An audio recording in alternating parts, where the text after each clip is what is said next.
Sid était un garçon orphelin qui, sorti de nulle part, a été téléporté dans un autre monde. Dans ce nouveau monde, les démons ont gagné la guerre et l'humanité s'est retrouvée sans héros. Sid trouve l'épée du héros et acquiert des pouvoirs divins pour combattre, mais découvre qu'il est seul, car personne ne se souvient de qui il est. Il y a de nombreuses années, une guerre massive a éclaté entre 5 races puissantes, toutes combattues pour conquérir le monde. En fin de compte, un héros humain nommé Sid a scellé les autres races et a mené l'humanité à la victoire. Bien après la guerre, nous rencontrons Kai, un garçon laid qui fait un travail ennuyeux, gardant le cimetière où les démons ont été scellés. Un jour, alors qu'il est en rendez-vous avec son cousin, quelque chose d'étrange se produit. Le monde autour de lui commence à avoir des problèmes. Le ciel scintille, le sol tremble, puis un trou noir apparaît, entraînant son cousin. Tout autour de lui s'effondre en quelques secondes. Kai se retrouve soudain au milieu d'une ville vide et détruite. Confus et seul, il n'a aucune idée de ce qui vient de se passer. Avant qu'il ne puisse réagir, un démon apparaît et attaque immédiatement. Kai esquive, toujours incertain de ce qui se passe. Le démon lance un autre sort, mais Kai saisit son arme et tire une balle elfique. La balle fonctionne parce que la magie du démon est basée sur l'énergie elfique. Le démon attaque à nouveau et Kai charge en utilisant son arme comme une épée. Il appuie sur la gâchette à bout portant, déclenchant une balle de drac qui explose comme le souffle d'un dragon. Le démon est vaincu. Kai est choqué. Il n'avait jamais utilisé ses compétences en combat réel auparavant et il ne s'attendait pas à ce qu'elles fonctionnent aussi bien. Un autre démon apparaît, sentant le danger. Il commence à lancer un sort puissant. Juste à temps, les camarades de classe et les amis de Kai arrivent et annulent la magie. Ils s'enfuient tous ensemble dans une voiture. Kai est dépassé. Les choses empirent encore lorsque ses amis les plus proches, Saki et Ashran, ne semblent pas se souvenir du tout de lui.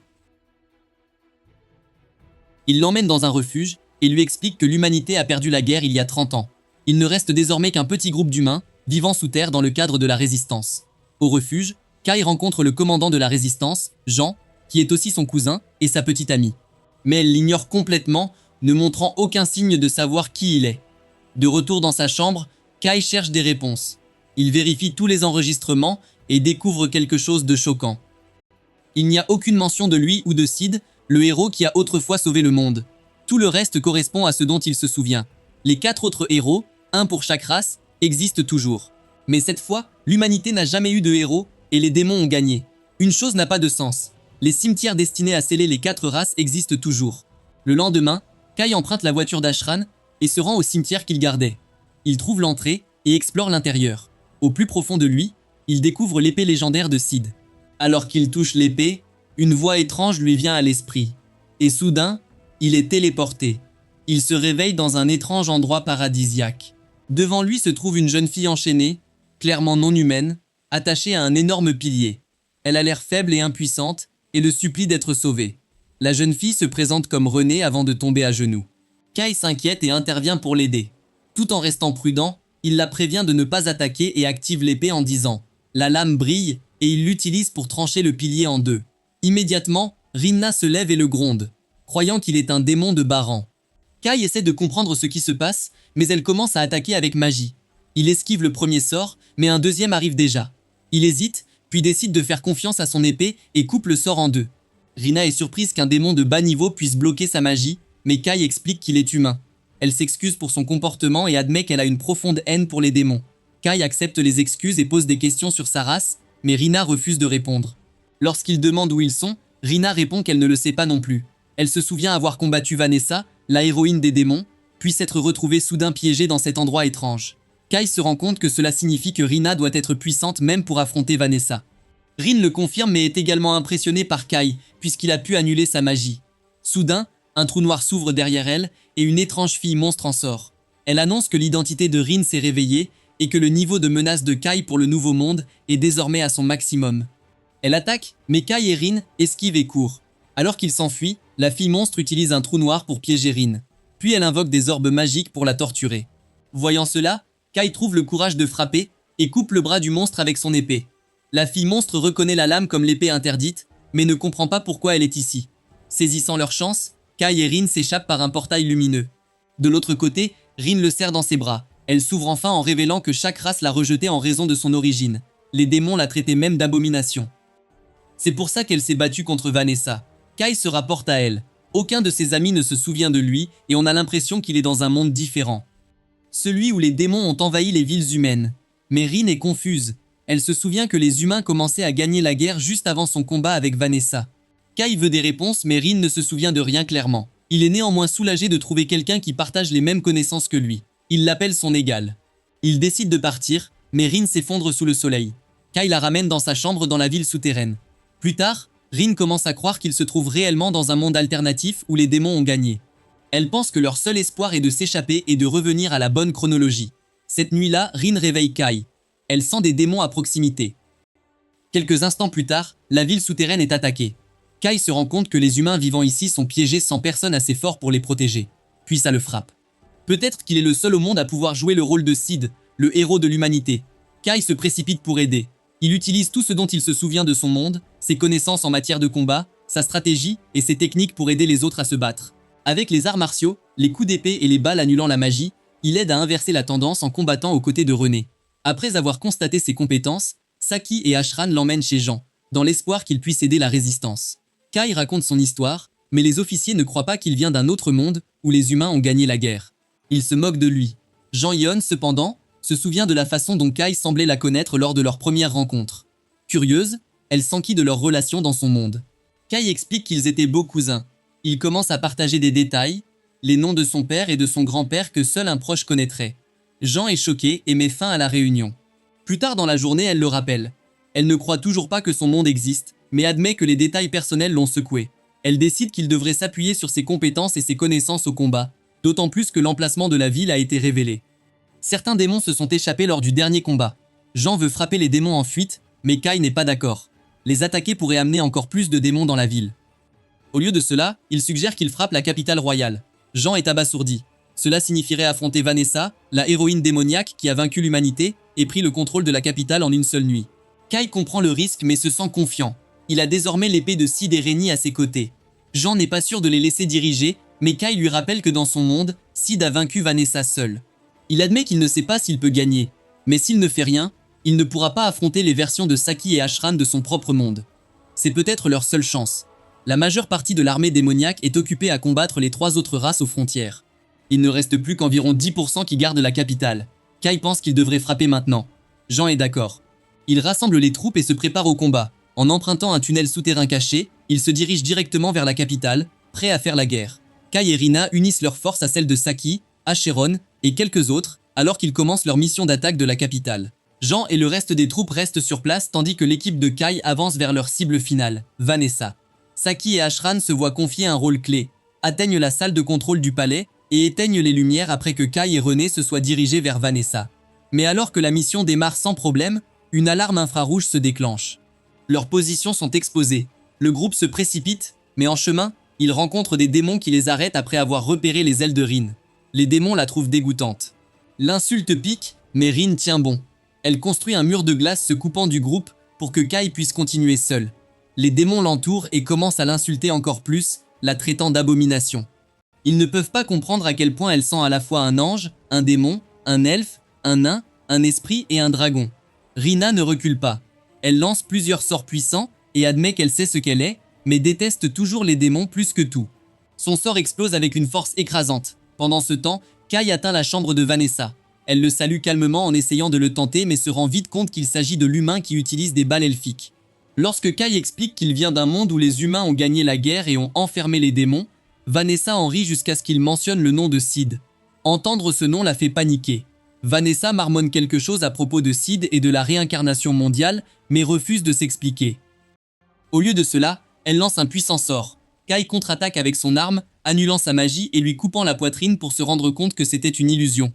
Elle attaque par derrière, mais échoue à nouveau. Ses yeux s'écarquillent alors qu'elle regarde son épée déclencher une attaque semblable à un souffle de dragon. Elle sait maintenant qu'il ne ment pas. Mais elle ne s'arrête pas. Elle commence à lancer son sort le plus puissant, suffisamment puissant pour détruire n'importe quelle race. Kai esquive mais l'attaque fait un trou dans le mur. Distrait, il est pris au dépourvu alors qu'elle lance un autre sort sous ses pieds, faisant exploser le sol. Il parvient à s'échapper juste à temps. À ce moment, Rin arrive pour l'aider. Son corps est couvert de blessures. Kai se rend compte que si c'était lui à sa place, il serait mort.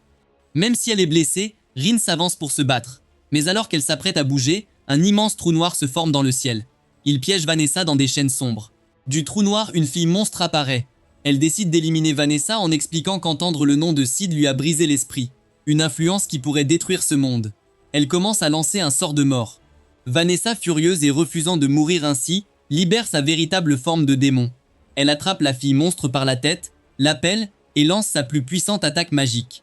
Le sort ne détruit pas la fille monstre, mais il lui inflige de lourds dégâts, la forçant à se retirer dans le trou noir. Kai regarde tout avec étonnement. Il se rend compte que Rena était assez forte pour affronter quelqu'un comme Vanessa, même si ce n'était qu'à peine. Mais Rennie commence à paniquer. Quelque chose ne va pas. Elle dit que ce n'est pas la Vanessa dont elle se souvient dans son monde. Cette version est beaucoup plus forte. Vanessa libère toute sa puissance, prête à tuer les deux qui se tiennent devant elle. Kai se prépare à se battre, mais Rin bouge en premier. Elle se précipite en avant, attrape Vanessa et jette une barrière spirituelle, disant à Kai de s'échapper. Vanessa qualifie la barrière de faible, la brise facilement et envoie Rin voler. Kai voit une ouverture et tente de contre-attaquer, mais Vanessa le frappe avec une magie dévastatrice. Son corps est projeté contre le mur, laissant du sang éclabousser la pierre. Rina regarde avec horreur Kai s'effondrer au sol, saignant. Elle réalise que cela doit être la fin pour lui. Vanessa se moque d'elle, mais au lieu du désespoir, Rina ressent autre chose, la rage. Alimentée par une haine brûlante, elle libère toute sa puissance. Son corps se transforme, révélant sa vraie forme, un hybride des 5 races. Elle charge Vanessa et la projette contre le mur, mais Vanessa lui attrape le bras et ricane. Le démon se moque d'elle, accusant Rina de la mort de Kai. Elle dit que Kai aurait pu survivre si Rina n'avait pas caché sa vraie forme. Vanessa prétend qu'elle était même prête à le laisser partir, mais Rina avait trop peur de lui montrer ce qu'elle était vraiment. Trop peur qu'il la considère comme un monstre. Les larmes coulent sur le visage de Rina. Elle se blâme pour la mort de Kai. N'ayant aucun moyen de le ramener, elle choisit une autre voie. Elle commence à lancer un sort de malédiction. Le sang coule de leur corps tandis que la malédiction s'installe. Mais avant que Rin ne puisse le terminer, elle s'effondre à genoux. Confuse, elle lève les yeux vers Vanessa qui rit. Vanessa révèle qu'elle avait préparé le palais elle-même. Un sort caché la protège des malédictions et reflète leurs effets. Parce que Rin est à la fois esprit, céleste et bête, la réaction est triple. Son corps se tord de douleur. Brisée, Rina accepte son sort. Elle pleure, s'excusant auprès de Kai de l'avoir laissé tomber alors que Vanessa invoque des flammes pour mettre fin à ses jours. À la dernière seconde, Kai l'éloigne. Elle regarde avec incrédulité. Il est vivant. Il explique qu'il n'a survécu que grâce à elle qui lui a fait gagner du temps. Vanessa est choquée et ne peut pas croire qu'un humain puisse survivre à son sort 2 fois à bout portant. Kai connaît la vérité. C'est l'épée qui l'a sauvé. Maintenant, il s'avance avec la même détermination dont Rina avait fait preuve. Vanessa se moque de lui, affirmant qu'il n'est pas différent des innombrables humains avant lui. Il crie toujours à propos de force, d'esprit ou d'avenir, mais en fin de compte, ils ne sont que des insectes qui font du bruit. Les autres races sont des héros, mais pas les humains. Kai lui répond avec détermination. Il jure d'être le représentant de l'humanité. Vanessa évoque un météore massif. Kai le coupe avec une épée et fait signe à ses alliés. Les lumières du palais s'éteignent. Vanessa réalise son plan. Les humains n'ont aucune magie à voir dans l'obscurité. Mais elle remarque que son épée brille et la cible. Lorsque la lumière revient soudainement, elle se rend compte qu'elle a été trompée. Rin tient l'épée, ce qui en fait la cible. Kai, caché, utilise ses 10 années d'arts martiaux pour lancer Vanessa dans les airs. Il attrape l'épée que lui a renvoyée Rina et lui délivre un dernier coup. Le héros démon tombe à genoux, son corps commençant à se briser. Mais avant de disparaître, elle révèle la vérité. Sid a prédit cet avenir. Il prévoyait que l'un des 3 autres héros réécrirait le monde. Pour se préparer, il a donné son épée à Vanessa, pensant que c'était la seule clé pour arranger les choses. Kai ne comprend pas. Pourquoi Sid confierait-il sa lame à un ennemi? Vanessa explique qu'il y a des événements dans le passé dont Kai ne sait rien. Quelque chose appelé Zéro Code, une magie interdite cachée dans son monde. Son corps commence à disparaître. Avant de disparaître, elle félicite Kai de l'avoir déjoué, mais promet que s'il se retrouve, elle le combattra sérieusement. En succube, quelques instants plus tard, Jean diffuse à travers la ville. Les humains ont récupéré Urzak, le capital humain, et vaincu le héros démon. Mais Kai et Rin ont réalisé quelque chose de critique. Ils avaient tort de penser qu'ils étaient simplement déplacés. La vérité est que le monde entier a été réécrit et qu'ils sont les seuls à ne pas être affectés. Alors même qu'ils luttent contre cette révélation, Jean annonce qu'elle démissionne de son poste de commandant. Les 3 autres races ont pris 3 territoires humains, mais les forces rebelles continuent de riposter. Maintenant que Vanessa est vaincue, tout le monde croit que Kai est le nouveau héros humain. Jean lui demande de l'accompagner dans la reconquête du monde. À sa grande surprise, Kai accepte immédiatement. Il avait déjà choisi cette voie. Plus tard, Jean rallie les troupes et expose ses plans. Dans la foule, Kai raconte le sien à Rin. Il mettra fin à la guerre lui-même. Il prendra donc sa place. Rin est stupéfaite en l'écoutant. Pendant un instant, c'est comme si elle regardait Sid lui-même. Lors du voyage vers la Fédération Io, Rin se réveille après avoir fait un rêve étrange. Dans celui-ci, elle est portée dans les bras de Sid, mais le rêve change soudainement lorsqu'il rencontre l'une des filles monstres. Elle ouvre les yeux, perturbée, et entend Kai expliquer leur prochain plan. Kai dit au groupe qu'ils vont aider les forces rebelles d'Aio à lutter contre la race céleste. Saki est confuse. Pour elle, les célestes sont censés être une race d'alliance composée d'elfes, de nains, de fées et d'anges. Kai le confirme, mais il les traite de lâches. Il explique qu'ils ne se battent pas directement, mais s'appuient plutôt sur des objets et des astuces magiques. La bonne nouvelle est que leurs armes sont bien plus efficaces contre les célestes que contre les démons. Finalement, le groupe atteint Io. Leur arrivée fait grand bruit. Les gens se pressent autour d'eux avec des acclamations et de l'enthousiasme, comme s'il s'agissait d'un groupe de K-pop. Ils sont immédiatement escortés pour rencontrer le chef de la fédération Aio. Mais le secrétaire de Jean, Fallon, les prévient à l'avance. Le leader n'est pas à admirer. Il est envieux, méfiant et obsessionnel. Pour aggraver les choses, il se fait appeler empereur. Le groupe découvre rapidement la vérité par lui-même. L'homme est arrogant, désemparé et impossible à raisonner. Un âne au lieu d'un cerveau. Pire encore, personne à Io ne semble connaître l'emplacement du héros céleste. N'ayant pas le choix, Jean prend les commandes de la situation. Elle annonce qu'elle dirigera elle-même les recherches et demande aux hommes d'Io de se joindre à la mission. Le groupe se dirige rapidement vers la forêt elfique, mais il y a déjà un problème. Le stupide leader Io a décidé de rechercher lui-même le héros céleste. Kai soupçonne que celui qui est à l'origine de cette décision est la secrétaire du chef, qui pourrait en fait être une espionne elfique qui cache ses oreilles. Jean est d'accord et pense qu'il pourrait y avoir encore plus d'espions au sein de l'armée d'Io. Elle pense qu'il devrait enquêter davantage. À l'intérieur de la forêt, il remarque des armes éparpillées sur le sol. Suivre le sentier les mène à un endroit caché où René aperçoit une porte de téléportation. Elle l'active et le groupe est transporté dans la véritable forêt elfique. Tout de suite, ils rencontrent une fille qui passe devant eux. La jeune fille s'arrête, confuse car à l'exception de René, aucun d'entre eux n'a de pouvoir magique. Elle demande quel genre d'elfes ils sont, mais Ashran répond que ce sont des humains. La jeune fille s'enfuit et le groupe la poursuit jusqu'à ce qu'elle les conduise directement dans une escouade d'archers elfes. Les archers lèvent leurs arcs, prêts à se battre, mais la secrétaire d'Io leur ordonne de se retirer, se révélant être une espionne. Jean et le chef elfe commencent à négocier. Jean exige la libération des otages humains, mais l'elfe refuse, disant à la place qu'ils veulent que Kai combatte les anges. Kai est confus. Les célestes sont censés être une alliance d'elfes, de nains, de fées et d'anges. Pourquoi les elfes trahiraient-ils les anges? L'elfe explique que les anges les ont trahis en premier. Elle emmène le groupe rencontrer Raen, la jeune fille elfe. Raen leur dit la vérité. Le grand aîné fut capturé par le héros des célestes. Au début, ce héros était gentil et doux, mais il a soudainement changé. Il a commencé à exiger que toutes les races deviennent les servantes des anges. Jean et les autres sont méfiants. Ils pensent que cela pourrait être un piège dans lequel les elfes unissent leurs forces à celles des anges pour les éliminer. Mais Raen offre sa vie comme garantie. Si c'est un piège, ils peuvent la tuer. Avant de partir, elle ordonne à toutes les personnes présentes d'éviter une guerre civile, renvoyant les elfes, les fées et les nains à leur poste. Le groupe se dirige immédiatement vers l'emplacement des héros célestes. Cette nuit-là, en camping, Riren demande si le pouvoir de Kai fonctionnera contre le céleste. Elle sait qu'il a vaincu Vanessa, mais les célestes sont un type d'ennemi différent avec des faiblesses différentes. Kai profite de l'occasion pour lui demander si elle connaît Sid, mais elle ne le sait pas. Cela lui fait réaliser quelque chose. Les seuls qui pourraient connaître Sid sont les héros eux-mêmes. Le lendemain, Riren les conduit à la porte de téléportation qui mène au palais des anges. Kai remarque que la porte a une double couche et se demande si c'est une contre-mesure contre les humains. Riren secoue la tête. Les humains ne sont même pas considérés comme des menaces. Les protections sont conçues pour les démons, les bêtes mythiques et les esprits. Kai se rend compte que c'est le même schéma que les démons. La plupart de leurs forces sont stationnées aux frontières, laissant le palais légèrement défendu.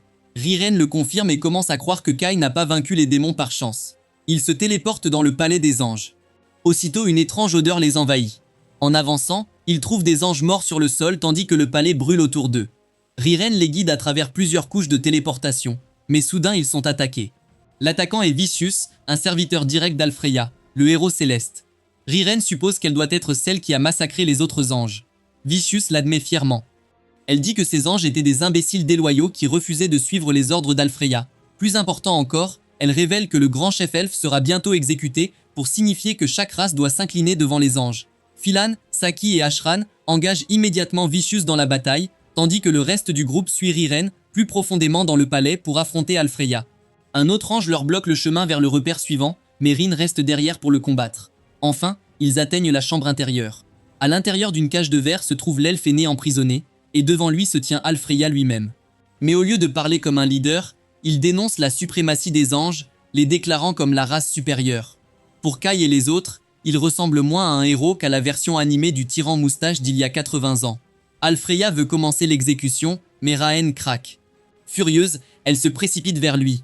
Le héros céleste lève sa magie pour l'abattre, mais Kai l'intercepte avec son épée. Alfreya est confuse. Pourquoi un humain protégerait-il un elfe? La raison de Kai est simple. Si Riren meurt, les elfes en voudront à l'humanité d'avoir laissé cela se produire. Alfreya remarque l'épée de Kai et réalise qu'elle est spéciale. Kai lui dit directement que c'est l'épée qui a vaincu Vanessa et sa magie. L'ange rit. Pour lui, Vanessa doit être pathétique d'avoir perdu contre un humain. Pourtant, en vérité, même lui ne pouvait pas la battre. Kai ne le voit que comme un perdant qui ne pourra jamais se comparer à Vanessa. Au moins, elle n'a jamais essayé de tuer ses propres subordonnés. L'ange s'en fiche. Il pense qu'il est Dieu. Jean, fatigué d'entendre son arrogance, tire avec son arc elfique. La flèche le blesse, mais Alfreya explique qu'il y a un prix. Chaque fois qu'un humain utilise cet arc, sa force vitale est épuisée. L'ange attaque, mais Riren le bloque avec une barrière. Elle ne veut rien devoir aux humains et insiste sur le fait qu'ils ont besoin de plus d'aide. Il décide de libérer le grand aîné. Riren tente de s'approcher de la prison de verre pendant que Kai la protège. Elle frappe avec une lame elfique légendaire, mais elle se brise à la place. Elle ne peut pas comprendre comment Alfreya utilise autant d'artefacts puissants sans épuiser sa magie. Alfreya révèle la vérité. C'est à cause de son nouveau serviteur. Un trou noir s'ouvre. La fille monstre apparaît.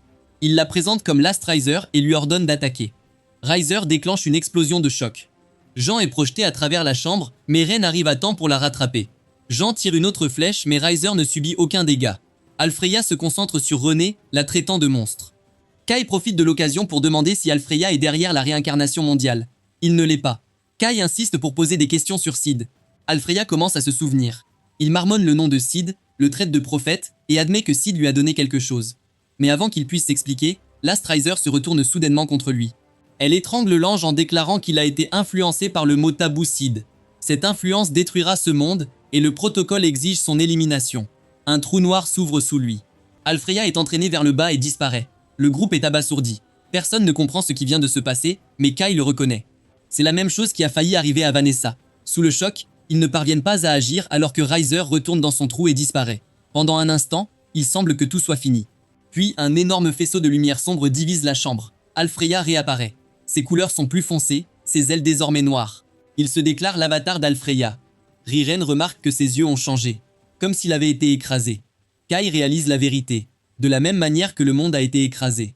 Maintenant, cela arrive à un héros. L'avatar attaque avec une magie trop puissante pour que Rina puisse la bloquer. Rina essaie de l'atteindre avec des mots, mais il l'ignore.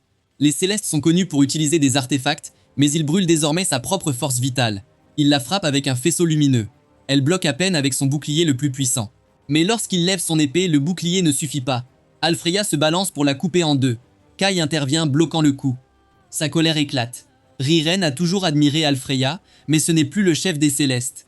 Ceci n'est qu'une imitation, copiant les pouvoirs d'un héros. Kai verrouille les épées avec Lord Alfreya et le confronte sur le caractère unique de son épée. Il remarqua que son épée se régénérait à chaque fois qu'il franchissait la barrière de Raen. Lord Alfreya révèle que son épée est un chef-d'œuvre absolu des forges du ciel, et que son pouvoir ne peut pas être bloqué par un simple objet magique brandi par un petit enfant. Il s'éloigne du verrou de l'épée et transforme son épée dans sa vraie forme. Il se déclare maître du monde car il est au-dessus de tous les célestes et finalement au-dessus de toute magie. Il ordonne à Kai de devenir son esclave et d'adorer son pouvoir suprême. Kai souligne que les 4 héros sont censés protéger leur peuple et non utiliser leur pouvoir pour le forcer à une obéissance servile. Lord Alfreya se moque de Kai et de la race humaine tout entière parce qu'ils sont si pathétiques qu'ils doivent dépendre des autres pour leur protection. Kai décide de lui montrer comment cette faiblesse a engendré un esprit indomptable chez les humains. Kai se précipite sur Lord Alfreya qui lui fait tomber son épée divine, mais Kai la dévie avec sa lame. Lord Alfreya se lance à nouveau sur Kai, mais il le part adroitement. Lord Alfreya est abasourdi pendant une seconde parce qu'il ne peut pas comprendre la façon dont Kai dévie ses frappes. Kai tente un coup, mais Lord Alfreya retrouve sa concentration et saute hors de portée. Riren et Jean sont tous deux surpris que Kai ait tenu tête à Lord Alfreya pendant si longtemps. Bien que Lord Alfreya possède la meilleure épée, Kai le surclasse en termes de compétences à l'épée. Cependant, Riren ne pense pas avoir le dessus car Lord Alfreya a encore quelque chose dans son sac. Comme par hasard, Lord Alfreya jette son épée dans le ciel parce qu'il n'en a plus besoin, et elle se loge dans le sol. La plateforme céleste commence à s'effondrer, et Jean se demande si Lord Alfreya envisage de faire tomber le palais des anges. Riren lui demande de lui prêter un peu de force pour qu'ils puissent vaincre Alfreya ensemble. Kai se précipite sur Lord Alfreya et tente d'attaquer. mais Lord Alfreya met en place un bouclier pour bloquer ses attaques. Kai continue d'attaquer malgré tout. Il brise le bouclier et frappe Lord Alfreya. Lord Alfreya en a assez de l'insolence de Kai. Il lui attrape le cou et le relève. Kai a du mal à se libérer de son emprise, mais il perd rapidement conscience. Il se demande pourquoi Lord Alfreya est si différent de Vanessa. Il a été beaucoup plus facile de la ramener à la raison, mais il semble presque impossible de faire de même pour Lord Alfreya. Riren et Jean s'associent et évoquent le pouvoir des 7 princesses. Ils tirent leur arc et tirent un arc long sur Alfreya, et ils laissent tomber Kai. La poussière se dissipe et Alfreya crie d'indignation d'avoir perdu la moitié de son corps à cause du tir. Kai se rend compte qu'il est si faible et vulnérable qu'une seule attaque le mettra hors d'état de nuire. Il profite de ce moment pour le frapper avec un Kamehameha invisible, puis le renverse comme un panneau de signalisation. Il l'achève avec un coup d'impact au ventre, et Lord Alfreya tombe au sol. Il perd son essence céleste et il est déçu de sa disgrâce. Kai se rend compte qu'il a enfin repris ses esprits, et Raen est heureux de retrouver le seigneur Alfreya normal. Ils se rendent compte que la plateforme est sur le point de s'effondrer, et se précipitent pour descendre en toute sécurité. Raen aide Lord Alfreya à se relever, mais il a honte de ce qu'il a fait. Il ne pense plus qu'il mérite une telle affection de la part de Rayburn, mais elle lui assure qu'il est toujours dans ses bons livres. Il lui demande d'informer les Célestes qu'il est à l'origine de tout ce qui s'est passé, afin qu'ils ne lui reprochent pas. Il se tourne vers Kai et l'informe que Sid lui a dit que c'était censé exister. Kai ne comprend pas le contexte de ces paroles et demande à Lord Alfreya d'expliquer à quoi il faisait référence. Lord Alfreya admet qu'il ne sait pas non plus de quoi Sid parlait, mais il a remarqué qu'il était frustré lorsqu'il lui parlait. Lord Alfreya révèle que la cause de la réincarnation mondiale est la haine. Il reconnaît que Kai est différent parce qu'il s'est battu si dur et a risqué sa vie pour sauver un elfe. Il le charge de briser la haine qui a englouti le monde et de mettre fin à la réincarnation mondiale. Lord Alfreya s'effondre en poussière et le vent l'emporte. Il s'échappe, descend de la plateforme et retrouve Raffaello et le grand aîné. La grande aînée comprend que Lord Alfreya est parti, mais elle est heureuse que tout le monde soit en sécurité. Raffaello se gronde toujours, parce qu'il était trop impuissant pour faire quoi que ce soit malgré avoir remarqué les changements chez Lord Alfreya. Le grand aîné souligne qu'il n'est pas le seul responsable. Kai leur a demandé quand le comportement du seigneur Alfreya avait commencé à changer. Ils ont révélé qu'il avait commencé à s'éloigner de ses autres anges après l'apparition de son subordonné. Kai ne comprend pas vraiment pourquoi le dernier lève-t-il attaquerait Kai s'il prétendait que c'était son subordonné. Il se souvient qu'il est apparu pour la première fois lorsqu'il a sauvé Rin, presque comme s'il l'a surveillé. Maintenant, Kai est paranoïaque car il pense que Rin sera à nouveau ciblée. Rin rêve de son évasion du palais céleste. Elle trébuche et tombe et Sib la relève. Sib remarque l'Astriser sur leur queue et il se demande s'il est le responsable de ce qui leur est arrivé. L'Astriser entre pour les attaquer et Rinda se réveille en sursaut pour voir Kai veiller sur elle. Elle s'assied et le serre dans ses bras. Kai est heureuse qu'elle soit éveillée et réactive. Elle a dormi si longtemps qu'il craignait qu'elle ne se réveille jamais. Jean rompt leur étreinte qui avait duré un peu trop longtemps. Elle interroge Rin sur sa race, mais Rin ne connaît même pas sa propre race. Jean se demande pourquoi elle a gardé le secret si longtemps. Elle suppose que Rin avait peur d'être prise pour un espion et punie. Elle lui assure qu'elle n'a rien à craindre car Kai s'est porté garant d'elle. Elle lui est également redevable car elle lui a sauvé la vie. Rin est soulagée que Jin l'ait accepté comme allié de la race humaine. Kai suggère d'informer Saki et Eschron de leur nouveau partenariat. Mais Jin souligne que cela pourrait provoquer la discorde parmi les autres soldats, même si les deux prennent bien la nouvelle. Elle décide qu'il est préférable qu'ils gardent le secret pour le moment. Quelques jours plus tard, Jean retrouve le grand aîné pour discuter d'une trêve. Le grand ancien accepte la trêve, à la condition que les humains ne soient pas autorisés à entrer dans leur forêt cette année-là, tandis que les célestes ne sont pas autorisés à entrer dans les villes humaines. Jean accepte ces conditions et promet de garder l'armée rebelle Elo sous contrôle. Le grand ancien annonce l'établissement de la trêve avec toutes les personnes présentes comme témoins. Elle leur offre également des cadeaux gratuits. Jean déballe son cadeau, et elle est surprise de voir que c'est le long arc de la lune, mais c'est réparé. Kai ouvre son cadeau, mais il ne sait pas ce qu'il a reçu. Riren explique que ce sont des balles qu'il utilisait pour annuler la magie. Elle explique que les nains se sont intéressés à ses armes et ont fabriqué la balle après qu'elle leur ait décrit le type d'arme qu'il utilise. Raran souligne qu'elle a fondu le noyau elle-même et Kai est impressionné. Il est heureux d'avoir 11 balles à sa disposition et il a hâte de les réessayer. Le grand ancien les félicite pour le grand service rendu à toutes les races. Elle souligne que les Célestes auraient été plongés dans la guerre sans leur acte de bravoure. Elle se demande s'ils envisagent également de faire la guerre aux bêtes du sud et de l'ouest, mais Jean refuse de dévoiler leur plan de bataille tactique. La grande aînée trouve ses réserves raisonnables, mais elle comprend que de toute façon, ils devront passer par les champs célestes. Elle propose de leur donner un guide, mais Jean ne veut pas qu'elle s'inquiète pour quelque chose d'aussi trivial. La grande aînée insiste sur le fait qu'elle enverra un représentant pour les guider. Jean ne comprend pas pourquoi le grand aîné insiste autant. et le grand aîné explique qu'ils veulent savoir exactement ce qui est arrivé au seigneur Alfreya. Elle souligne qu'il a commencé à se comporter étrangement il y a 10 ans, lorsqu'il a affronté un intrus qui traversait la frontière ouest. L'intrus était le héros des bêtes mythiques et le roi des fans nommé Wrath. Raffaello se souvient les avoir vus lors de leur confrontation. À l'époque, aucun d'entre eux n'avait de subordonnés avec eux, mais il semblait qu'ils conspiraient pour quelque chose. Peu de temps après, le dernier venu apparut aux côtés de Lord Alfreya. Jean comprend désormais que le grand aîné souhaite que quelqu'un les escorte pour qu'ils obtiennent la vérité. Cependant, Riren pense que c'est une mission sans cœur à laquelle soumettre un elfe car il sera un otage.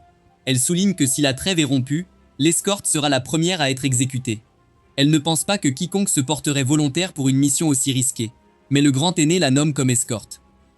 Riren proteste contre la décision de la grande aînée et se demande pourquoi elle l'a choisie. La grande aînée souligne qu'elle est la plus appropriée car elle n'a pas quitté les côtés de Kai depuis leur arrivée. Rin se méfie de Kai depuis tout ce temps. Elle l'accuse de rester si près de Kai et de jouer comme si c'était normal, pour qu'elle ne soit pas découverte. Riren demande à Kai de dire quelque chose pour sa défense, mais il lui souhaite la bienvenue dans l'équipe. Le lendemain, Jean rend visite à Dante. Elle l'informe de la trêve avec les Célestes et des conditions à maintenir.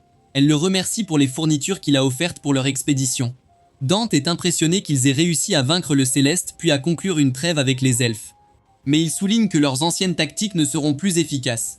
Il est certain que les esprits et les bêtes mythiques vont changer leur perception des humains et ne les prendront plus à la légère.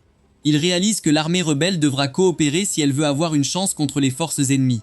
Il pose des questions sur Balmong, le commandant des forces rebelles d'Ulun, qui lutte contre les esprits au sud. Fallen révèle qu'il est un commandant en qui ils peuvent avoir confiance, car il lui a sauvé la vie, et elle lui est redevable.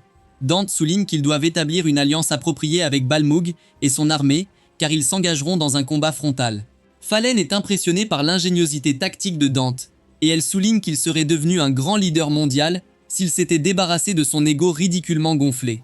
Dante souligne qu'il n'a pas besoin d'un tel poste, et qu'il préfère le laisser à Jean. Jean révèle qu'elle n'a pas non plus besoin d'un tel poste. Sa seule motivation est de mettre fin à la guerre entre les 5 races et de vivre dans une ère de paix. Kuko essaie de fuir Wrath, mais il la poursuit et la renverse. Il l'attaque, mais elle le bloque et il recule. Elle se transforme en gouttelette d'eau et l'engloutit dans une bulle. Wrath invoque son feu autour de lui et essaie de chauffer la bulle pour qu'elle éclate. Mais Kuko l'attrape avec un bras d'eau. Elle le projette dans la forêt et le traîne comme une poupée de chiffon. Elle le soulève à nouveau et le projette dans la forêt. Elle plonge à sa rencontre, mais Wrath appelle le dernier lève-personne. Alors qu'elle s'approche de lui, le dernier venu l'attrape. Kuko se dissout dans les gouttelettes d'eau et s'échappe. Pendant ce temps, Kai a commencé un voyage avec Riren comme guide. Elle explique que d'énormes hérissons ont ouvert le chemin qu'ils suivent. Elle avertit Kai de faire attention car les hérissons les écraseraient en morceaux s'ils étaient dérangés. Ashran et Saki sont effrayés par son commentaire. Ils se demandent pourquoi elle les emmène sur un chemin si dangereux et elle souligne que c'est le chemin le plus rapide vers la fédération d'Ulin. Rin s'en fiche des dangers sur la route. Elle boude parce que Riren peut monter un fusil de chasse avec Kai alors qu'elle doit s'asseoir à l'arrière avec les autres personnes. Riren souligne qu'on n'y peut rien car c'est elle qui donne les instructions à Kai. Saki craint que les autres soldats ne protestent en apprenant qu'un elfe les accompagne. Riren révèle que son vêtement contient une magie d'inhibition cognitive et que quiconque ne sait pas qu'elle est une elfe la verra comme une humaine ordinaire. Elle se moque de Rina pour son incapacité à cacher son identité. La déclaration de Riren blesse Rina et elle commence à se disputer. Kai les avertit de s'installer pour qu'ils puissent se concentrer sur la conduite. Jean appelle par radio et demande une mise à jour de l'état. Kai l'informe qu'il n'y a pas de nouveaux changements. Elle demande à Riren à quel point la fédération Yulin est plus loin. Riren révèle qu'ils y arriveront dans 3 à 4 jours. Jean est contente que les choses se déroulent comme prévu, mais elle se demande s'ils auront un endroit où camper pour la nuit. Riran l'informe qu'ils peuvent camper dans un endroit avec de nombreuses sources, mais que c'est encore à une demi-journée de voyage. Pelan aperçoit quelque chose à travers sa fenêtre, et elle attire l'attention de Janna dessus. Elle regarde les environs extérieurs et remarque des marques étranges. Elle comprend qu'une bête mythique a fait les marques, mais elle a du mal à y croire, car elles sont toujours sur le territoire de la basse fédération.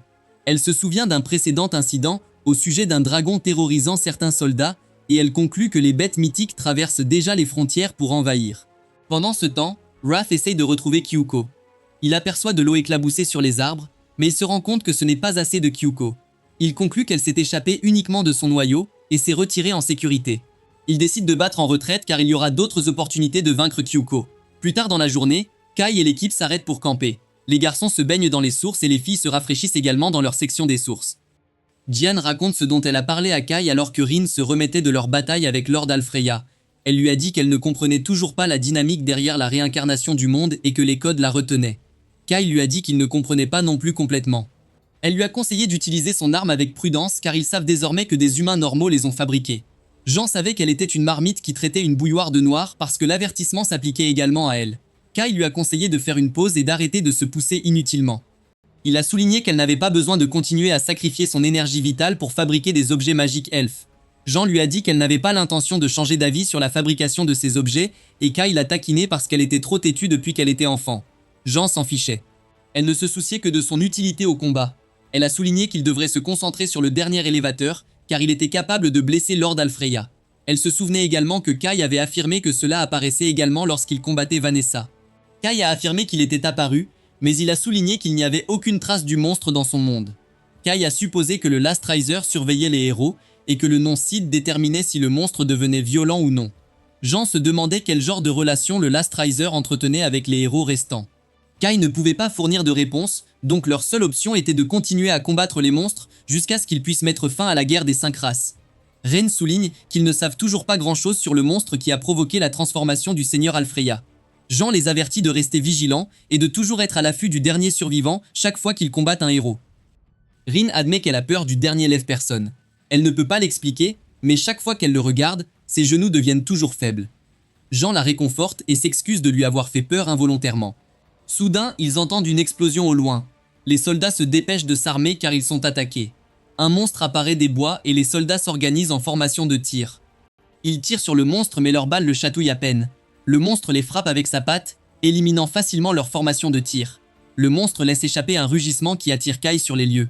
Il voit le monstre et le reconnaît comme un monstre. Il se précipite sur le monstre et poignarde le monstre avec son épée. Il appuie sur la gâchette mais se fait prendre dans l'explosion. La force de l'explosion le propulse en arrière et il retrouve ses pieds. Félan le rejoint pour affronter le monstre et elle lui ordonne de suivre son exemple. Elle se précipite sur le monstre depuis le flanc droit tandis que Kai attaque depuis la gauche. Elle frappe le monstre avec ses épées jumelles tandis que Kai poignarde le monstre avec son épée. Il appuie à nouveau sur la gâchette et une explosion se déclenche sur le bras du mastodonte. Le géant s'agite et Kai saute en arrière pour éviter de se faire prendre sur son passage. Le monstre essaie de l'écraser avec sa patte, mais Fallen le prévient et il s'écarte du chemin. Fallen étourdit le géant avec une grenade éclair et elle ordonne une retraite tactique. Kai rejoint la retraite, mais il est surpris que les balles de Drake modifiées soient inefficaces contre le géant. Cela l'amène à se demander si le monstre est plus fort que toutes les autres bêtes mythiques qu'il a jamais rencontrées. Au centre du camp, Jean dirige les groupes 8 et 9 pour secourir les soldats blessés tandis que le groupe 12 se retire pour préparer une base de secours. Les militaires montent immédiatement dans leur véhicule pour exécuter ses ordres. Kai et Félan rencontrent Jean et Félan l'informe qu'un monstre les attaque. Elle suppose que c'est le Behemoth qui a laissé les marques qu'ils avaient vues plus tôt sur la route. Riren ne pense pas que cela soit possible car ils sont toujours en territoire céleste. Kai informe Jean qu'un canon automatique est inefficace contre le Behemoth et lui conseille d'utiliser quelque chose de plus mortel. Fallon souligne qu'ils n'ont rien de plus grand car ils ne s'attendaient pas à combattre des bêtes mythiques. Elle propose à Jean de gagner du temps pour la laisser battre en retraite avec le reste des soldats. Cependant, Jean n'est pas intéressée par la retraite. Elle a demandé à Kai des suggestions sur la façon de vaincre le monstre. Elle réalisa que s'ils espéraient avoir une chance contre les esprits et les bêtes mythiques, ils ne pouvaient pas être repoussés par le géant. Kai est d'accord avec elle et il révèle que leur meilleure stratégie serait de viser la tête du monstre car c'est son point vital avec l'organe magique. Félan révèle qu'ils connaissent déjà le point faible du monstre mais qu'ils n'ont pas l'artillerie pour l'attaquer. Jean a une idée et interroge Riren sur une arme à proximité puisqu'ils sont toujours en territoire céleste. Le géant continue de s'approcher de leur camp, mais certains soldats font office de diversion. Ils courent entre les arbres et tirent dessus pour attirer l'attention du géant sur eux. Kai et Rin attendent que le géant soit dans une position idéale pour leur embuscade. Feilin sort à découvert pour engager le monstre à bout portant. Le géant la frappe mais elle esquive et active les flammes de son épée. Elle se précipite sur le monstre et lui lance des arcs de coups enflammés. Kai lance une bombe fumigène contenant des spores de champignons pour émousser l'essence du géant. Rina frappe le géant avec la foudre alors qu'il tente de récupérer, et Kai lui saute sur la tête. Il plonge son épée dans le point faible du monstre et déclenche une explosion de balles de Drake. Cependant, le géant ne tombe toujours pas. Il se jette sur Rin et Kai tente de la sauver.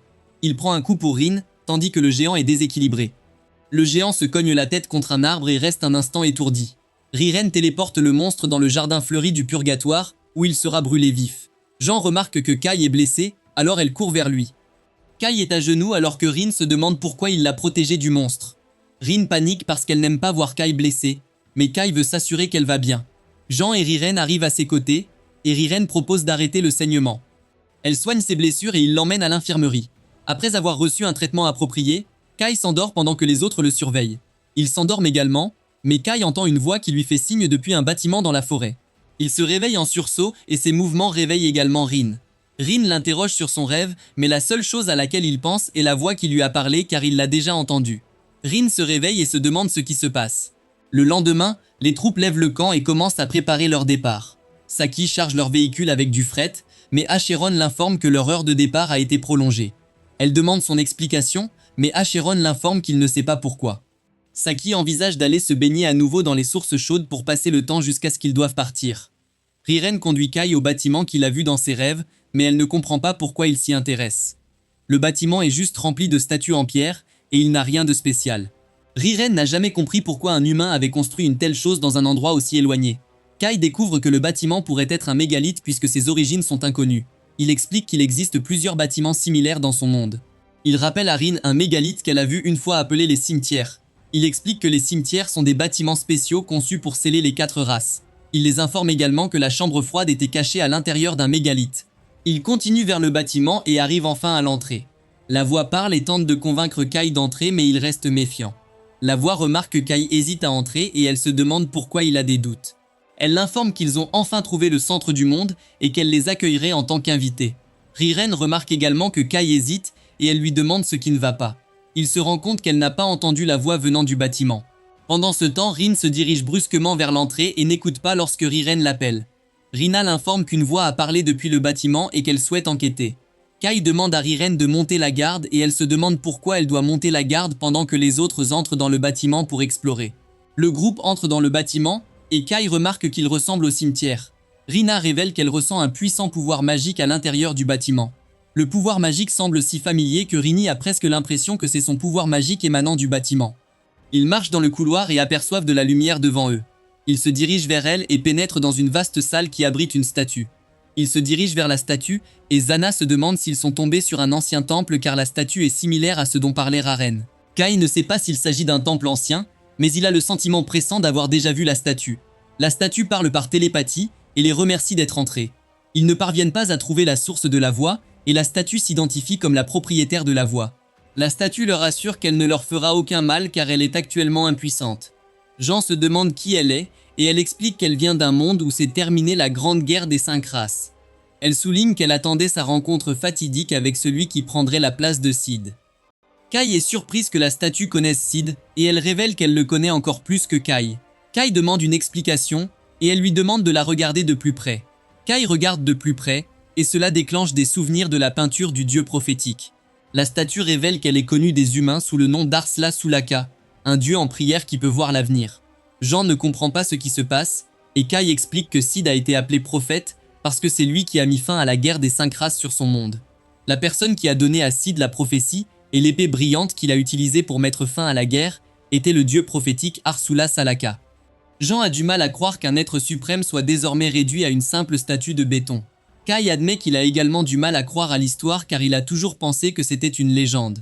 Il est surpris d'apprendre que la légende de l'héroïsme du Cid est réellement vraie. Arsula révèle qu'elle a fait créer le détenteur du code pendant la guerre pour protéger l'humanité en récompense de leur dévouement à l'adorer. Kai se souvient du moment où une voix lui a parlé du détenteur du code ayant le pouvoir de mettre fin au sort inutile de la mort dans le monde actuel. Il se rend compte que c'était Arsula et qu'elle l'aide depuis le début. Arsula admet que c'était elle et elle souligne qu'elle est heureuse que Kai soit celui qui a trouvé le détenteur du code dans un monde où Sid est absent. Jean se demande ce qu'elle veut d'eux et Arsula révèle qu'elle a une prophétie pour les aider dans leur chemin. C'est la seule chose qu'elle peut faire dans son état actuel car elle a utilisé toutes ses forces pour créer le détenteur du code. C'est aussi la raison pour laquelle elle n'a pas pu arrêter la réincarnation mondiale et Kai lui demande d'expliquer ce qu'implique la réincarnation mondiale. Arsula n'a pas de réponse pour Kai car cela dépasse ses connaissances, même en tant qu'être suprême. Cependant, elle explique qu'une fausse prophétie a écrasé l'histoire du monde et effacé la présence de Sid. Un monde où l'humanité a été effacée et une autre basée sur une fausse histoire a été créée. Jean n'y croit pas car les humains se battent depuis des décennies.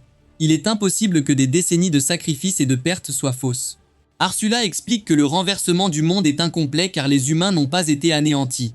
Elle révèle que c'est grâce à leurs efforts que l'humanité n'a pas été anéantie. Jean est soulagé après avoir entendu cela Mais Ursula l'informe qu'elle a encore une mission. Elle lui confie la mission de Sib et devient le héros de l'humanité. Jean ne pense pas qu'elle mérite ce titre, mais Ursula révèle qu'elle est la meilleure personne. Elle a envisagé de nommer Kai le prophète, mais elle a décidé de ne pas le faire parce que sa seule qualité est sa force et qu'il n'est même pas un membre normal de leur monde. Jean se demande quelles nouvelles obligations son titre lui apportera. Ursula révèle qu'elle n'a qu'à continuer à faire ce qu'elle a toujours fait et à diriger ses subordonnés dans la lutte contre les autres races oppressives. Elle lui assure qu'une fois qu'elle aura vaincu les héros des 4 races et le dernier ressuscité, le monde sera restauré. Kai se demande si elle sait quel monstre s'appelle le dernier lève-personne. Ursula révèle que l'Astriser est un étrange monstre qui n'existe même pas dans son histoire originale. Jean se demande ce qui arrivera au monde s'ils finissent par vaincre les héros et le Last-Riser. Ursula admet que personne n'a de réponse à cette question car elle ne sera révélée qu'après avoir vaincu le Last-Riser. Elle les exhorte à se concentrer d'abord sur la guerre en cours et à s'assurer qu'ils gagnent afin d'obtenir une réponse. Ursula a dit tout ce qu'elle avait à dire. Elle fait ses adieux à Jean alors qu'elle devient le héros de l'humanité. Le groupe sort de la pièce mais sur le chemin du retour, Jean remarque que Rina semble distante. Rina essaie de faire croire que ce n'est rien, mais Kai se demande également pourquoi elle est restée silencieuse tout au long. Rin révèle que la voix d'Ursula l'a réconfortée mais qu'elle lui a aussi donné un mauvais pressentiment et qu'elle essayait de comprendre pourquoi. Kai lui assure qu'Ursula doit avoir à cœur les intérêts de l'humanité puisqu'elle est la créatrice du détenteur du code. Ils rejoignent Raren à l'extérieur du bâtiment et elle se demande si leur détour leur a apporté quelque chose d'utile.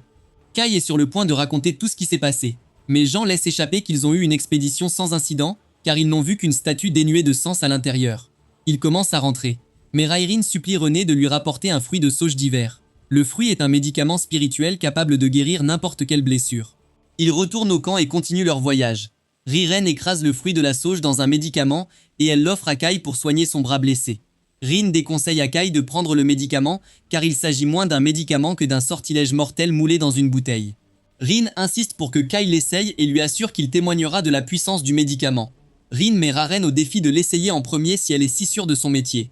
Raren prend une gorgée pour prouver que le médicament fonctionne bien, mais elle peut à peine le maintenir enfoncé pendant 2 secondes avant de le recracher. Elle tend une tasse à Kai et lui assure que le mauvais goût signifie que le médicament est plus puissant. Kai est certain de pouvoir le maintenir et il l'avale. Les 4 soldats les informent qu'ils approchent de la frontière de Yulin.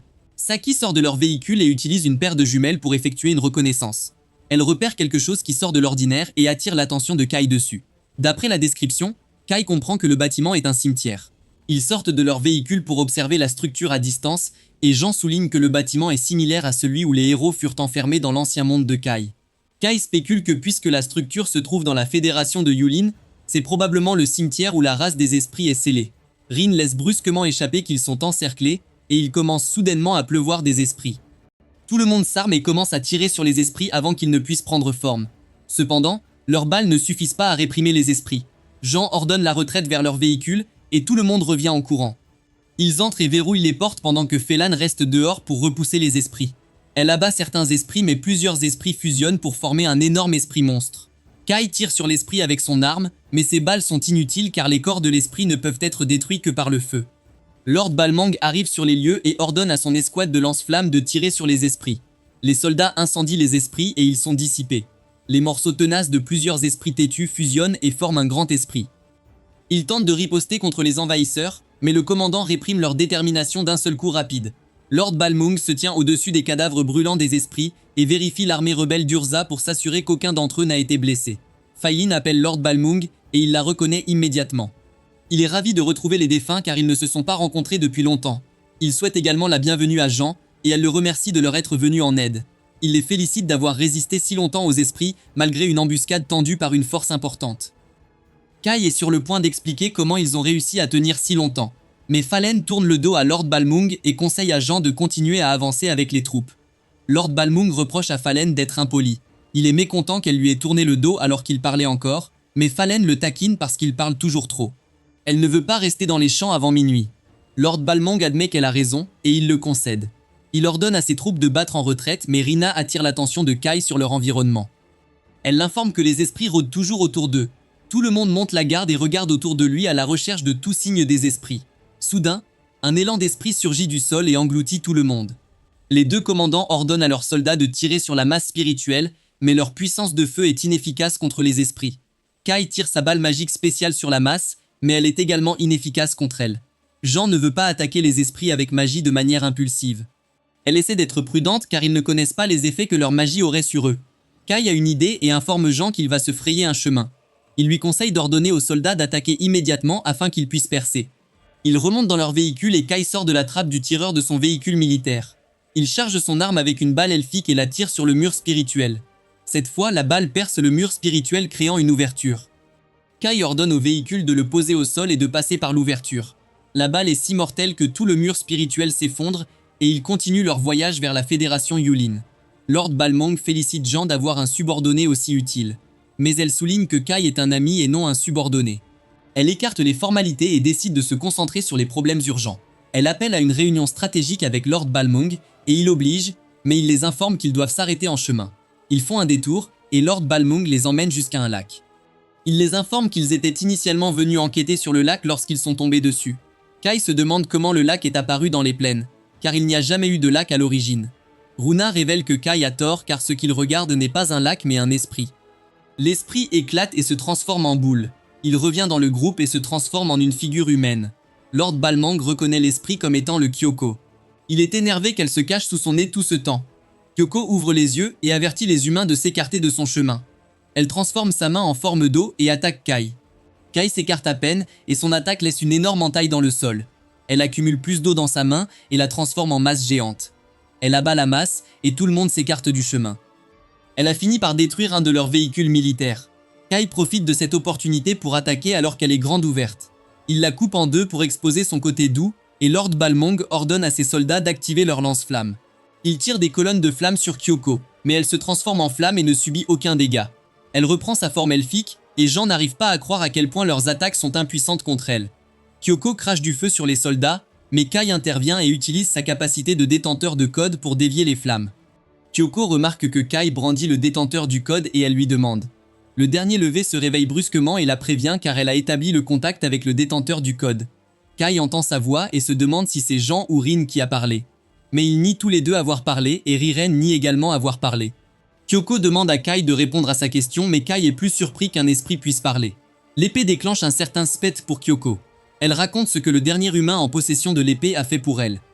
Kai se demande si elle parle de Sid et Kyoko affirme que c'est le cas. Elle révèle que Sid est l'existence que tous les esprits détestent le plus, mais c'est aussi celui qui lui a apporté le plus de connaissances. Il lui a appris à parler le langage humain pour qu'elle puisse le comprendre. Elle révèle que Sid lui a dit que la réincarnation du monde n'est que le début, et Kai est choqué d'apprendre que d'autres changements auront lieu après la réincarnation du monde. Un portail s'ouvre soudainement derrière Kyoko, et le dernier élévateur la saisit. La dernière levée était attirée par elle parce qu'elle était influencée par le mot tabou Sid. Elle essaie d'initier son code pour retirer Kyoko du monde, mais Kyoko se transforme en gouttelette d'eau pour échapper à son emprise. Elle se manifeste sous la forme d'une énorme bulle et frappe la dernière colonne montante avec une attaque d'eau. Le dernier élévateur subit des dégâts critiques, il décide donc de battre en retraite pour protéger son corps scellé. Kyoko revient à sa forme elfique et informe les humains que leur combat est terminé parce qu'elle est fatiguée. Son commentaire tombe dans l'oreille d'un sourd et Lord Balmung lui demande de révéler ses plans infâmes. Il pense qu'elle essaie de gagner du temps contre eux et Kyoko est charmée par sa stupidité. Elle propose un cessez-le-feu, mais Lord Balmung souligne qu'elle était l'agresseur qui les a attaqués sans provocation. Elle explique qu'elle se protégeait car elle pensait être prise dans une embuscade alors qu'elle se régénérait. Kai se demande dans quel genre de combat Kyoko s'est engagée et qui l'a autant épuisée bien qu'elle soit le héros des esprits. Kyoko révèle qu'elle combattait Wrath. Elle admet que Wrath était forte, mais le Last Riser sera plus gênant car elle a été attaquée par un monstre similaire dans le passé lorsqu'elle était avec Sid. Kai est surpris que Sid soit également au courant pour les derniers Lève-Personnes. Kyoko révèle que chaque race veut ce qu'il y a de mieux pour elle, mais les derniers Leveurs n'appartiennent à aucune race. Ce sont les créatures les plus dangereuses car elles ne sont alimentées que par la haine du monde. Jean consulte Lord Balmung et admet que les paroles de Kyoko sont crédibles. Elle raconte comment le dernier Riser les a attaqués, Vanessa et Lord Alfreya, juste pour le plaisir. Lord Balmung n'est pas très enthousiasmé par l'idée de faire ce que veulent les esprits. Il souligne qu'ils sont en guerre depuis tout ce temps et qu'il ne peut pas simplement accepter d'arrêter la guerre. Jean révèle qu'elle a déjà accepté un cessez-le-feu avec les démons et les célestes. Elle souligne qu'il n'a pas besoin d'oublier leur passé et de devenir ami avec les esprits. Mais il est préférable d'établir un pacte pour limiter les futurs sacrifices. Lord Balmung trouve raison dans ses conseils et décide de déposer son arme. Kyoko décide de partir maintenant qu'ils ont compris, mais Kai se demande où elle va aller maintenant que Wrath et Last Riser la chassent. Elle montre le cimetière et révèle qu'elle s'y rend parce que c'est là qu'elle a rencontré pour la première fois le dernier levé. Kyoko révèle que le cimetière est apparu après le départ de Sid et que Ras était le seul à l'accepter. Alors que le reste des héros s'y opposaient, elle révèle que Ras coexiste avec le dernier ressuscité pour trouver une issue alternative à la guerre des 5 races. Elle demande à Kai de l'emmener à l'entrée du cimetière et Kai ouvre la voie. Ils arrivent à l'entrée et Kai note que l'entrée est similaire au cimetière des démons de la Fédération Urza. Ils entrent à l'intérieur et Fallen note que le bâtiment est gênant car ni les esprits ni les humains ne l'ont construit.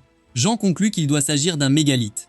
Ils continuent de marcher et Kai révèle qu'il a trouvé le détenteur du code juste devant. Ils atteignent le piédestal et le porte-code commence à briller. Kai le sort et le détenteur du code commence à parler avec la voix de Sid. Sid admet qu'il a commis une erreur et qu'il n'a pas pu protéger Rina. Il les supplie de se battre pour créer un avenir qu'il n'a jamais pu rendre possible. Le porte-code s'étend et éclaire certaines inscriptions sur le mur. Les inscriptions ouvrent une porte et tout le monde est aspiré. Ils reprennent conscience dans un autre plan. Aucun d'entre eux ne reconnaît leur environnement, et Lord Balmung se sent mal à l'aise car il a l'impression d'être attiré dans un piège. Feline ressent la même chose et elle demande une explication à Kai. Kai n'a aucune explication à donner car il est aussi perdu qu'eux. Kyoko commence soudainement à marcher sur le chemin, et Lord Balmung remet en question sa décision, car ils n'ont aucune idée de ce qu'ils rencontreront au bout du chemin. Kyoko révèle qu'une puissante source magique vient du bout du chemin et qu'elle s'y rend pour enquêter. Kai, Jean et Reren la suivent. Ils arrivent au bout du chemin et montent quelques escaliers pour voir la statue du seigneur Alfreya. Raran se précipite vers la statue et pose sa main dessus. Elle informe le groupe qu'elle peut encore percevoir un pouvoir magique émanant de la statue. Elle révèle que Lord Alfreya a été transformé en statue en utilisant la magie de pétrification, mais cela peut être inversé s'il l'étudie. Lord Balmung lève sa massue pour détruire une fois pour toutes le héros des Célestes, mais Raren l'arrête. Kyoko s'approche de la statue et pose sa main dessus. Elle révèle que la statue n'a pas été réalisée par simple pétrification, car l'apparence de pierre n'est qu'en surface. Lord Alfreya est en réalité figé dans le cocon de pierre. Les autres tentent de traiter ces nouvelles informations, mais un portail apparaît au-dessus de leur tête, et le dernier élévateur apparaît. Il détecta leur intrusion et leur proximité avec le corps scellé du Seigneur le fit sortir. Ils volent vers le bas et se placent entre eux et Lord Alfreya. Raen attendait cette opportunité pour se venger de ce que le dernier ressuscité a fait à Lord Alfreya. Lord Balmung et Felan dégainent également leurs armes, prêts à se battre. La dernière levée décide de se concentrer sur les 3 personnes qui ont réagi lorsqu'elle a prononcé le mot tabou et exclut les autres qui n'ont pas répondu. Un portail apparaît et Jean à Raen, Felan et Lord Balmung sont aspirés. Rini craint qu'ils aient été téléportés dans un endroit dangereux, mais Kai lui assure qu'ils n'ont été séparés que parce que le dernier venu voulait les y garder. Kyoko est d'accord avec lui. Elle a compris que leur présence dans le monde serait considérée comme un inconvénient car ils ont encore des souvenirs de Sid. Les autres sont déposés à l'extérieur du bâtiment et Jean commence immédiatement à repartir car elle est certaine que la porte de l'espace alternatif serait toujours là. Lord Balmung remet en question sa motivation à rentrer car il est certain qu'elle ne pourra pas vaincre le dernier lève-personne. Jean révèle qu'elle peut toujours se sacrifier pour le bien commun même si elle n'est pas assez forte, mais Raren lui conseille de ne pas gâcher sa vie si facilement. Elle révèle également que la porte de l'espace alternatif est déjà fermée. Elle suggère qu'ils élaborent un plan parce qu'elle a une idée qu'elle veut essayer, et Lord Balmung accepte de l'aider. À l'intérieur de l'espace alternatif, une bataille s'ensuit entre le trio et le Last Riser. Kyoko transforme sa main en eau et attaque le dernier Riser, mais elle annule son attaque, et Lyoko perd une partie de son bras. Kai entre avec le détenteur du code, et il parvient à couper certains des tentacules du dernier lève-personne. Kyoko recule, et rejoint Rina qui reste les bras croisés dans les lignes arrière. Elle se demande pourquoi elle est passive alors qu'elle est impliquée dans le combat. Rin avoue qu'elle a tellement peur du dernier lève-personne qu'elle ne supporte même pas de le regarder en face. Elle aspire à se battre aux côtés de Kai, mais elle ne peut pas se résoudre à le faire. Kyoko lui demande de lui prêter un peu de son pouvoir magique pour au moins contribuer à leur combat contre le dernier ressuscité. Kyoko touche Rin sans son consentement, et elle lui vole une partie de sa magie. Kai est bombardé par le dernier lève-personne avec des attaques sonores provenant de ses tentacules. Kyoko intervient et utilise un sort de glace pour immobiliser le dernier lève-personne. Elle brise la cage de glace, et Kai suppose que le dernier survivant est vaincu car il n'en reste aucun vestige. Il félicite Kyoko pour sa victoire, mais Kyoko est inquiète parce que quelque chose ne va pas. Un portail s'ouvre au sol, et la dernière contre-marche écrase son code précédent. Il sort du portail sans une égratignure, et Kyoko se demande pourquoi il ne s'est pas régénéré instantanément alors qu'elle l'avait endommagé plus tôt. Kai se souvient qu'il a fait la même chose lorsqu'il combattait Vanessa, et il comprend que le seul moment où il peut se régénérer, c'est lorsqu'il est à l'intérieur du plan alternatif dans lequel il se trouve actuellement. Kyoko demande à Kai comment il s'est échappé la dernière fois qu'il était dans le plan alternatif, et il révèle qu'il vient de couper l'espace alternatif avec le détenteur du code dans la panique. Kyoko transforme sa main en forme d'eau et ramasse la statue du seigneur Alfreya. Cela déclenche une réaction du dernier lève-personne, et Kyoko confirme que la statue est la chose la plus importante pour lui. Elle décide de s'en servir comme appât pour attirer le dernier lève-personne dehors. Ils prennent la statue et s'enfuient avec le dernier élévateur à leur poursuite. Kyoko se retourne brusquement et attaque le dernier élévateur avec du feu, mais cela renvoie l'attaque vers eux. Kai utilise le détenteur du code pour absorber la contre-attaque, et celle-ci déchire accidentellement l'espace alternatif. Kai saute par l'ouverture avec René et Kyoko, et le dernier élévateur les suit. Il retourne au cimetière et Kyoko frappe la dernière colonne avec la foudre maintenant qu'elle est vulnérable. La dernière colonne montante est réduite en cendres et emportée par le vent. Pendant ce temps, Raren fabrique une arme en utilisant des matières premières. Saki fait part de ses inquiétudes quant à la quantité de matières premières utilisées pour fabriquer son arme, mais Riren révèle que c'est nécessaire car les balles humaines normales sont inutiles. Soudain, elle sent le pouvoir magique d'une source hostile et elle laisse tomber son marteau paniqué. À l'intérieur du cimetière, le dernier aspect de contre-marche traverse l'espace alternatif et force son chemin vers le retour. Kai reconnaît l'aspect 2 comme la version du dernier ressuscité emprisonné par Rain. Le dernier survivant les détecte comme des intrus qui altèrent le destin du monde. Elle initie son code pour les supprimer. L'aspect 2 attaque Kai et il le bloque avec le porte-manteau. Kyoko essaie d'attaquer depuis le dessus avec son marteau morphe, mais l'aspect 2 le bloque avec un bouclier. Plusieurs barres spéciales surgissent autour de Kyoko et elle libère immédiatement la statue du seigneur Alfreya lorsqu'elle se rend compte qu'elle est tombée dans le piège de l'aspect 2. Les barreaux enferment Kyoko et elle est capturée. L'aspect 2 commence l'exécution du code pour éliminer Kyoko du monde actuel. Kyoko libère son réservoir de pouvoir magique grâce à son sort de lumière et cela crée une énorme explosion. La statue sort du cimetière enveloppée dans une bulle. Lord Balmong et Jean attendent toujours dehors et ils reconnaissent immédiatement la statue. Jean se précipite dans le bâtiment, laissant Lord Balmong aux commandes des soldats. Kai reprend conscience et Rin l'informe qu'elle les a protégés avec un bouclier. Sinon, ils auraient été emportés par l'énorme explosion. Kai se rend compte que Kyoko s'est sacrifiée pour garantir leur sécurité, mais il ne pense pas qu'elle aurait dû le faire. Jean entre dans le bâtiment et les repère de loin. Elle les appelle, soulagée qu'ils soient en vie, mais l'aspect 2 commence à trembler. Kai regarde et observe qu'il essaie de se remettre sur pied. Il se demande comment l'aspect 2 est encore en vie après avoir subi le plus gros de cette énorme explosion. Cependant, il n'attend pas pour le savoir. Il ordonne à René de se retirer avec lui, mais Aspect 2 les poursuit. Ils sortent du cimetière et Aspect capture René. Elle initie sa suppression, mais René évoque la foudre, qui frappe l'Aspect 2. L'Aspect 2 libère René et tombe au sol, mais il se reprend et tente de l'attaquer à nouveau. Kai s'interpose entre eux et arrête son attaque. Il passe à l'offensive et tente de l'attaquer, mais l'Aspect 2 génère un bouclier pour le bloquer. Jean tente d'attaquer par le côté, mais elle est également gênée par le bouclier. Lord Balmong attaque sous un autre angle, mais l'Aspect 2 reste protégé par le bouclier. L'Aspect 2 les repousse, et Lord Balmong ordonne à ses soldats de commencer leur opération. Il lance une grenade sur l'Aspect 2, et Jean la poursuit avec des tirs de flamme avec son épée. Elle ordonne à Kai de protéger Rin pendant qu'ils retiennent l'Aspect 2. Les soldats de Lord Balmong tirent sur l'Aspect 2, mais leur puissance de feu combinée le chatouille à peine. Rire revient au front avec la balle qu'elle a forgée. Elle le tend à Jean, et l'informe que la balle peut allumer une flamme qui brûle pour l'éternité. Elle la prévient de ne pas rater son tir, et Jean lâche la flèche. Elle reçoit un tir à la tête et la flèche absorbe le feu autour de l'Aspect 2, mais rien ne se passe. Soudain, explose, libérant une lumière blanche aveuglante. L'explosion s'apaise, et Kai regarde en arrière pour voir l'Aspect 2 fonctionnant toujours sans sa tête. Il tente de se rapprocher d'eux mais tombe au sol. La tête de l'Aspect 2 commence à chanter et un portail s'ouvre au-dessus de lui. Kai reconnaît que la réincarnation du monde est en train de se produire. Falin ordonne à ses soldats d'encercler la cible et elle s'en approche contre l'avis de Rina qui tente de la persuader de ne pas y aller. Raren et Jean suivent Falon et la tête de l'Aspect 2 initie la phase 2 de la réincarnation mondiale. Il initie un écrasement du héros mondial et un autre détenteur de code descend du portail.